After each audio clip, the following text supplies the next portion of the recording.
श्री गणेशाय नमः। श्रीमद् भागवत गीता के 14वें अध्याय का महात्म्य। श्री महादेव जी कहते हैं कि पार्वती, अब मैं भवबंधन से छुटकारा पाने के साधनभूत 14वें अध्याय का महात्म्य बतलाता हूँ। तुम ध्यान देकर सुनो। सिंघल द्वीप में विक्रम वेताल नाम का एक राजा था, जो सिंह के समान पराक्रमी और कलाओं के भंडार थे।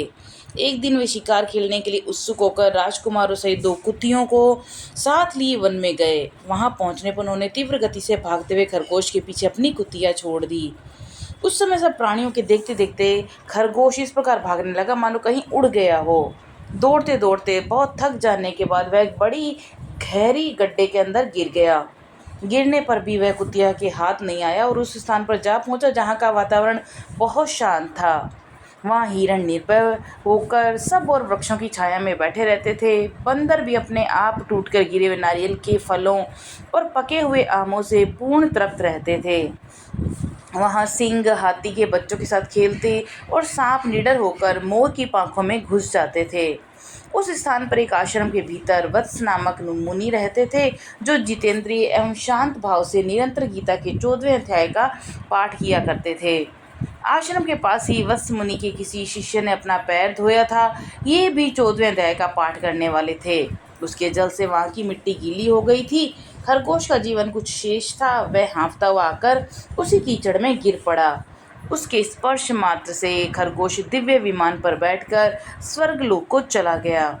फिर भी कुतिया उसका पीछा करती हुई आई और वहां उसके शरीर में भी कुछ कीचड़ के छींटे लग गए।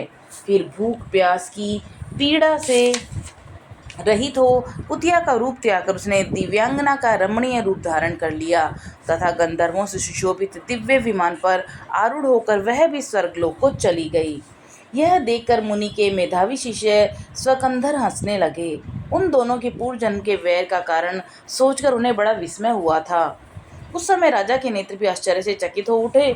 उन्होंने बड़ी भक्ति के साथ प्रणाम करके पूछा, विप्रवर, नीच योनि पड़े हुए दोनों प्राणी कुतिया और खरगोश ज्ञानहीन होते हुए भी जो स्वर्ग में चले गए, इसका क्या कारण है? इसकी कथा सुनाइए। शिष्य ने कहा कि भूपाल, इस वन में वत्स नामक ब्राह्मण रहते हैं। वे बड़े ही जितेंद्रिय महात्मा हैं। गीता के 14वें अध्याय का सदा जप किया करते हैं। मैं उन्हीं का शिष्य हूँ। मैंने भी ब्रह्म विद्या में विशेषज्ञता प्राप्त की है। गुरु जी की ही भांति मैं भी 14वें अध्याय का प्रतिदिन जप करता हूँ। मेरे पैर धोने के जल में लौटने के कारण यह खरगोश कुतिया के साथ ही स्वर्ग लोक को प्राप्त हुआ है। अब मैं अपने हंसने का कारण बताता हूँ। महाराष्ट्र में प्रद्युत नामक महानगर है। वहाँ पर केशव नाम का एक ब्राह्मण रहता था, जो कपटी मनुष्यों में अग्रगण्य था। उसकी स्त्री का नाम विलोभना था। वह स्वच्छंद विहार करने वाली थी।